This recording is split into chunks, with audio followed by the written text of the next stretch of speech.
Digital media and ఇప్పుడున్నటువంటి influencers వీటికి సంబంధించి కొన్ని రెగ్యులేషన్స్ తీసుకొచ్చే అవకాశం ఉన్నట్టుగా తెలుస్తుంది. భారత ప్రభుత్వం దానికి సంబంధించి కొన్ని ప్రపోజల్స్ ఇస్తున్నటువంటి పరిస్థితి. Ministry of electronics and information టెక్నాలజీకి సంబంధించి కొన్ని పోడ్కాస్ట్ చేసే వాళ్ళు కావచ్చు, లేకపోతే డిజిటల్ కాంటెంట్ క్రియేటర్స్ కావచ్చు, వీళ్ళ విషయంలో కొన్ని జాగ్రత్తల్ని పాటించే విధంగా, అంటే దేశ వ్యతిరేక కార్యకలాపాలు చేయడమో లేకపోతే అనవసరమైనటువంటి ఒక ఫేక్ అజెండాని డ్రైవ్ చేసేటువంటి పోడ్కాస్టర్స్ లేదా యూట్యూబర్స్ వీళ్ళ మీద కొంత నిఘా పెట్టబోతోంది, వాటిని కట్టడి చేయబోతోంది అని వింటున్నాం. సార్ ఆ డీటెయిల్స్ చెప్తారా సార్? సాయి గారు, మన దగ్గర లాస్ట్ ఒక 10 సంవత్సరాలు మీరు చూసుంటారు, మీరే I think you are one of the pioneers in that. ఒక పెద్ద మీడియా హౌస్తో సంబంధం లేని ఒక ఇండిపెండెంట్ వాయిస్గా నేషనలిస్ట్ హబ్ పైకి వచ్చింది. Okay, you been doing that. Problem ఎక్కడ వచ్చిందంటే ఈ కంటెంట్ జనరేషన్లో చాలామంది దిగారు సాయి గారు ఈ ఫీల్డ్లో. మీరు చూసుంటారు, సెన్సేషనల్ న్యూస్ క్రియేట్ చేయడానికి ఒక కిడ్నాపింగ్ స్టోరీ, ఒక మర్డర్ స్టోరీ, ఒక రేప్ స్టోరీ తీసి దానికి ఉన్న ఎథిక్స్ పాటించాల్సింది పాటించట్లేదు.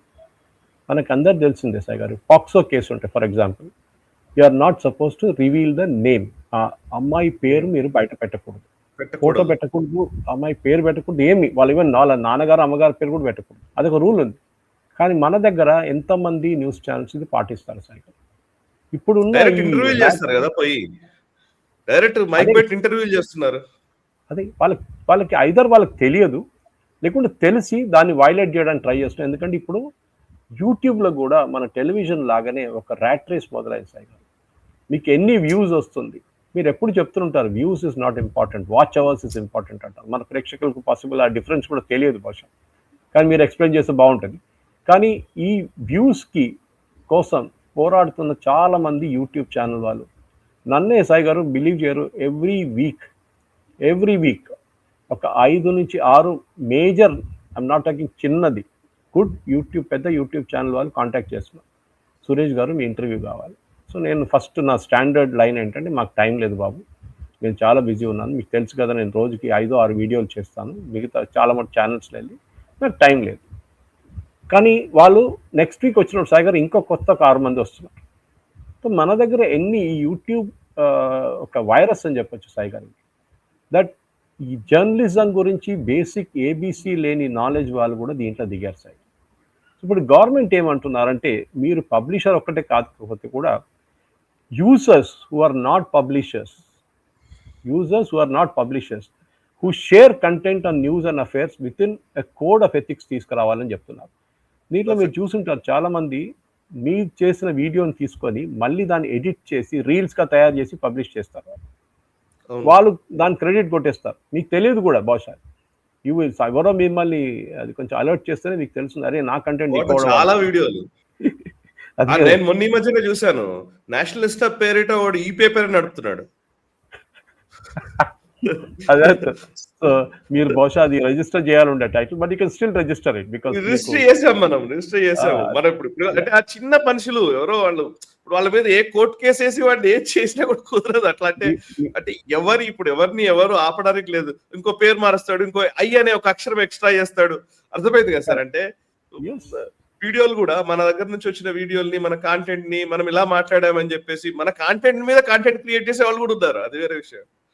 యా, ఇప్పుడు సోషల్ మీడియా ప్లాట్ఫామ్స్ ఏమంటున్నారంటే సాయి గారు, మీకు తెలిసిందే, ట్విట్టర్ కానీ, ఫేస్బుక్ కానీ, అండ్ ఈవెన్ యూట్యూబ్, మాకు కంటెంట్ గురించి కంట్రోల్ లేదు, మా దాంట్లో ఎవరో వచ్చి మా దాంట్లో కంటెంట్ పెడుతున్నారు, మేమేం చేయాలి దానికోసం చెప్తున్నారు. కానీ గవర్నమెంట్ ఏమంటున్నారంటే, ఈ సేఫ్ హార్బర్ ప్రొటెక్షన్ అంటారు సాయి గారు, దీన్ని ఒక లీగల్ ఇమ్యూనిటీ ఉండే వీళ్ళకి. కానీ ఇప్పుడు తీసుకొచ్చిన మార్పులు చాలా మటుకు మీరు చూస్తున్నారు. గవర్నమెంట్ అంటున్నారు, ఏదైనా తప్పైన కంటెంట్ మీ దాంట్లో మీ హ్యాండిల్లో, that is either it can be X, it can be YouTube, it can be Facebook, it can be Twitter, అది ఎక్స్ చెప్పాను already, or it can be Instagram, ఏదైనా కానివ్వండి Sai garu, they have to remove that with in a certain period of time అని చెప్పి చట్టాలు తీసుకొచ్చారు. మీరు చూసుంటారు, చాలా మంది దాని గురించి ప్రొటెస్ట్ చేస్తున్నారు. 2 గంటల సేపట్లో ఎట్లా తీయొచ్చు కంటెంట్, పెద్ద పెద్ద ఛానల్ వాళ్ళ దగ్గర ఉన్న అలకృతమ్స్ ఉంది దానికోసం కావాల్సింది. కానీ ఏం డ్యామేజ్ ఎక్కడ జరుగుతుందంటే సాయి గారు, ఈ అబద్ధం చెప్పినప్పుడు 1000 సార్లు అబద్ధం చెప్తాను నిజంగా కనిపిస్తుంది, అందరు చెప్తుంటారు, ఇట్స్ కరెక్ట్. ఇదే జరుగుతుంది. గవర్నమెంట్ ఏం చేశారంటే ఇప్పుడు ఇట్లాంటి హేట్ స్పీచ్ కానీ, కంటెంట్ కానీ for example prime minister Modi గారి గురించి కూడా చాలా మట్టుకు వాళ్ళ అమ్మగారి గురించి చేసిన వీడియోలు ఇప్పుడు కూడా యూట్యూబ్లో వచ్చాయి. సో దీన్ని డెఫినెట్గా ఇట్లాంటి ఫేక్, ఇప్పుడు మీరు హిమంత బిశ్వ శర్మ గురించి చెప్పారు చూడండి, ఆ వీడియోలు ఇప్పుడు కూడా తిరుగుతుంది నెట్లో. So when the case is going on the court, definitely దాని గురించి ఇక్కడ ఉన్న ఇంటర్నెట్ యూజర్స్ కూడా చాలా కేర్ఫుల్ ఉండాలి. మన ప్రేక్షకులకు ఒక పెద్ద అడ్వైస్ నా వైపు నుంచి నాకు తెలిసిన మటుకు అడ్వైస్ చెప్తున్నాను. ప్లీజ్ మీరు ఫార్వర్డ్ చేసే కంటెంట్, మీరు పోస్ట్ చేసే కంటెంట్ ఒకసారి చెక్ చేసుకోండి, అది కరెక్టా కాదా. ఎవడో పోస్ట్ చేసిండు, నాకు తెలియదు, నల్గొండలో ఏదో జరిగింది, ఈ ఘటన జరిగిందని చెప్పి మీరు పోస్ట్ చేసిన తర్వాత 2 రోజుల తర్వాత అది ఫేక్ కంటెంట్ అని తెలిసిన తర్వాత మీ మీద కేసులు వస్తాయి. So you should be very careful. ఇప్పుడు చాలామంది మీరు చూస్తుంటారు, నీమో యాదవ్ అని చెప్పి ఒక ట్విట్టర్ హ్యాండిల్ ఉండే సాయి గారు, దట్ ఫెలో వాళ్ళ అకౌంట్ సస్పెండ్ చేశారు గవర్నమెంట్. ఆయన లాజిక్ ఏం యూజ్ చేశారో తెలుసా సాయి గారు, కోర్టుకి వెళ్ళి, is a Congress handle actually, నాకు డబ్బులు ఇస్తున్నారు ఇది పోస్ట్ చేయడానికి, మీరు ఇది తీసేస్తే నా డబ్బులు పోతే నాకు ఉపాధి నాకు ఏం లేదు, ఉద్యోగం లేదు, నాకు ఫుల్ టైం జాబ్ ఇదే అని చెప్పి. I mean indirectly he exposed himself that ప్రతి ట్వీట్కి ఇంత డబ్బులు ఇస్తున్నారు నాకు అని చెప్పి ఎక్స్పోజ్ చేశారు అన్నమాట. ఈ పనులు కూడా నడుస్తున్నాయి సార్ గారు. So your handles can get suspended. మీరు చాలా కేర్ఫుల్ ఉండాలి. గవర్నమెంట్ కొంచెం, మనం ఎప్పుడు చెప్తుంటాం, మేము చెప్తుంటాం, గవర్నమెంట్ అగ్రెసివ్ కాదు, మోదీ గవర్నమెంట్ ఎవరిని ఏం అనట్లేదని. కానీ ఇప్పుడు చూస్తున్నా చూడండి, Modi government has really gone aggressive Sai గారు. వాళ్ళకి తెలిసిపోయింది డ్యామేజ్ జరుగుతుంది చాలా మటుకు. మన దేశంలో ఒకటే కాదు, బయట కూడా. ఇప్పుడు ఈ ఇరాన్ ఇజ్రాయెల్ వార్లో కూడా చూడండి సాయి గారు, చాలా మట్టుకు భారతదేశం వ్యతిరేకంగా కంటెంట్ దీంట్లో నడుస్తుంది. దాన్ని గవర్నమెంట్ కౌంటర్ చేయడానికి ట్రై చేస్తున్నారు, కానీ టైం పడుతుంది. సో ఐ థింక్ మెయిన్గా దిస్ పర్టికులర్ ఈ తీసుకొచ్చిన దాంట్లో గవర్నమెంట్ ఏమంటున్నారు, ఈ జ్యుడిషియల్. మీరు ఇందాక అన్నారు కదా సార్, యాక్చువల్లీ గవర్నమెంట్ అగ్రెసివ్ కాదని నిజంగా చెప్తున్నాను. ఎందుకంటే మీరు ఎగ్జాంపుల్ చెప్తాను. సుధీర్ చౌదరి అనే ఒక వ్యక్తి ఒక వీడియో చేస్తే కేరళ నుంచి కేసు నమోదు చేశారు. అర్నబ్ గోస్వామిని జైల్లో పడేశారు. కాంగ్రెస్ అండ్ మహాగఠబంధన్ ఉద్ధవ్ ఠాక్రే ప్రభుత్వం రాగానే అర్నబ్ గోస్వామి తీసుకెళ్లి జైల్లో పెట్టారు. ఓకే, కంగనా రనౌత్ ఇల్లు కూల్చేశారు.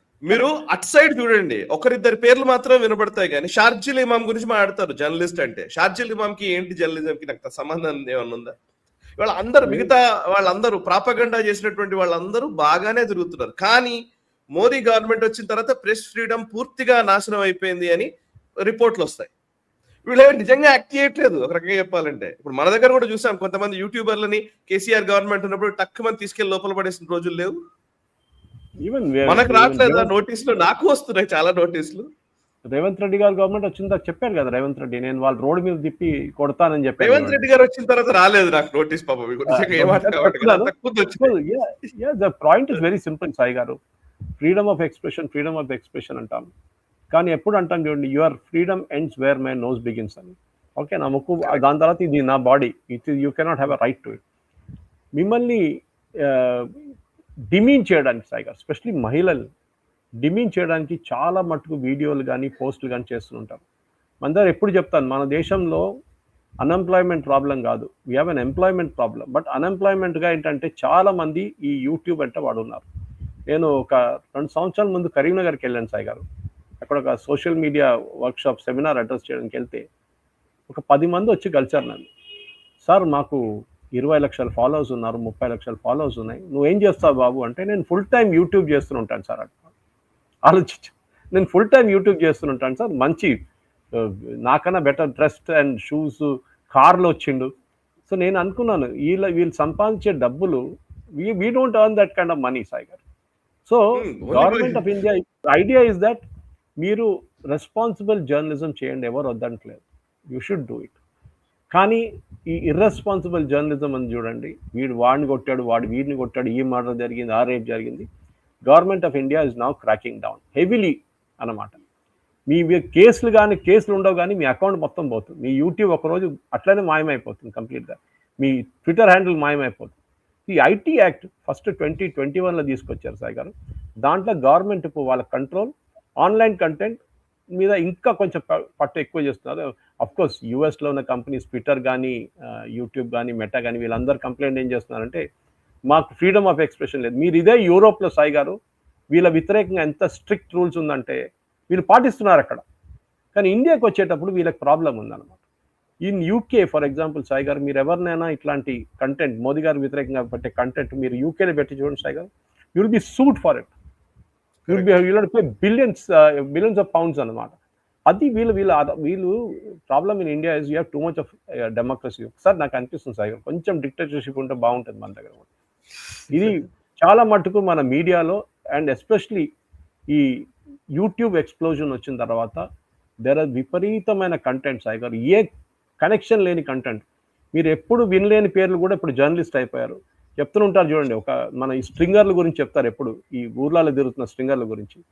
ఒక మైక్ ఒక కెమెరా ఉంటే వాడు జర్నలిస్ట్ అయిపోయాడు. మా ఫ్రెండ్ ఒకరు ఉన్నారు రాంపల్లి అని చెప్పి, మన హైదరాబాద్ కీసరా వైపు ఒక ఏరియా ఉంది, రాంపల్లి అంటారు దాన్ని. ఆ రాంపల్లి ఏరియాలో ఆయన పాప ఒక ఇల్లు కట్టిండు. ఆ ఇల్లు కట్టి ఆయన దానికి ఒక ఎక్స్టెన్షన్ కట్టిండు పైన. కట్టంగానే ఒక 5 ఛానల్ మంది వచ్చేసారు. వచ్చి ఆయన వీడియోలు తీయడం అది ఇది మొదలుపెట్టిండు. స్ట్రైట్ అవే డబ్బులు అడుగుతున్నారు. లేకుంటే అక్కడ ఉన్న మున్సిపాలిటీ, కీసరా మున్సిపాలిటీ ఎక్కడ వెళ్ళి కంప్లైంట్ చేస్తున్నారు. ఇప్పుడు ప్రజావాణిలో కంప్లైంట్ చేస్తున్నారు. ఇది ఒక బిజినెస్ అయిపోయింది సాయి గారు. Sadly I'm telling you, some times being a journalist అనగానే నాకు కూడా కొంచెం బాధ అనిపిస్తుంది. ఎందుకంటే ఇట్లాంటి స్టాండర్డ్ మంది రోడ్ మీద తిరుగుతున్నారు. ఒక మైక్ ఒక కెమెరా తీసుకొని బ్లాక్మెయిల్ చేయడంలో ఇది become a big business Sai. ఇది గవర్నమెంట్ అరకట్టాల్సిందే. ఎందుకంటే ఇట్లాంటి కంప్లైంట్స్ మీరు జెన్యున్ కంప్లైంట్స్ తీసుకోండి, అక్కర్లేదు. కానీ హౌస్ ఉన్న ఇంటి వాళ్ళు ఒక ఇల్లు కట్టి ఒక ఫ్లోర్ ఇల్లీగల్గా కడితే యాక్షన్ తీసుకోండి, వద్దంటలేను. కానీ వెళ్ళి డబ్బులు తీసుకోవడము, 10,000 20,000 గుంజుకోవడం, ఇది వీళ్ళ బిజినెస్ అయిపోయింది సాయి గారు. అండ్ వీళ్ళు ఏమో నేను జర్నలిస్ట్ అని చెప్పి ఐడి కార్డు, ఒక మైక్, ఒక కెమెరా, ఇది ఉంటుంది వీళ్ళకి. I think it's time has come. I mean union government level అది జరుగుతుంది. స్టేట్ గవర్నమెంట్ లెవెల్లో there should be a very strict policy, especially stringers గురించి. ఎందుకంటే ఎవడైనా మీరు పేరు వినలేని వాళ్ళు ఉన్నారు సాయి గారు. నేను అంత మాట్లాడాను మొన్న, నన్ను అడిగాను, బాబు నువ్వు ఏ పబ్లికేషన్లో పనిచేస్తున్నాడు, ఆ పబ్లికేషన్ పేరు చెప్పలేకపోతున్నాడు. కానీ అంటే నేను జర్నలిస్ట్ సార్ అంటున్నాడు. ఏంటంటే వాడు వెళ్ళి డబ్బులు అడిగాడు, 25,000 అడిగాడు వాడు. మా తెలిసిన ఒక ఆయన దగ్గర వాడు ఒక ఫ్లోర్ కట్టాడని చెప్పేసి. ఇది సాయి గారు గవర్నమెంట్ ఆఫ్ ఇండియా లెవెల్లో ఒక చేంజెస్ తీసుకొస్తే మన స్టేట్ గవర్నమెంట్ కూడా డెఫినెట్గా ద లోవర్ లెవెల్ స్పెషల్లీ చాలా ప్రాబ్లమ్స్ క్రియేట్ అవుతుంది. ఈ వీడియో మీకు నచ్చినట్టయితే లైక్ చేయండి, 10 మందికి షేర్ చేయండి. అలాగే కామెంట్ల రూపంలో మీ అభిప్రాయాలను మాతో పంచుకోండి. Nationalist hub group of channels ను సబ్స్క్రైబ్ చేసుకుని తెలుగునాట జాతీయవాద జర్నలిజాన్ని ప్రోత్సహించండి. ఈ వీడియో కింద ఉన్న బెల్ ఐకాన్ పై క్లిక్ చేయడం మర్చిపోవద్దు.